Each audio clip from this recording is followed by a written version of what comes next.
Cleo Smith, man pleads guilty to kidnapping Australian girl. An Australian man has pleaded guilty to abducting 4-year-old Cleo Smith and holding her at his home for 18 days. Cleo vanished from her family's tent last October while on a camping trip in Western Australia, sparking a huge search that gripped the country. Police later found her at a stranger's house in her hometown of Carnarvon, a short drive from the campsite. Terence Darrell Kelly, 36, admitted a charge of child stealing to a magistrate on Monday. He was remanded in custody to face the Perth District Court in March, and is expected to be sentenced at a later date.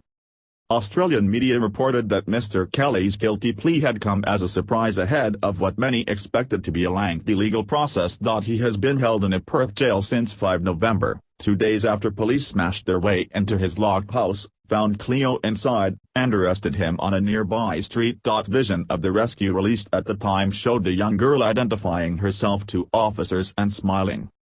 Her family later released a statement saying they were so thankful that our little girl is back within our arms. They had been on the first night of their holiday at the remote Quabbablow camping ground when she went missing between 1:30 and 6 o'clock on 16th of October. Cleo had been sleeping on an air mattress next to her younger sister's cot. When her mother, who had been sleeping in the second room of the tent, got up in the morning, Cleo was gone and the tent door was open. A police task force of more than 100 officers investigated her disappearance. They ultimately found really important information about a car that led them to Mr. Kelly's house, Commissioner Chris Dawson said in November.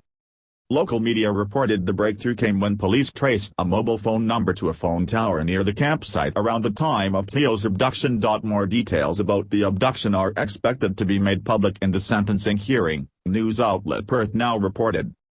Mr. Kelly is yet to enter a plea on a separate charge of assaulting a public officer.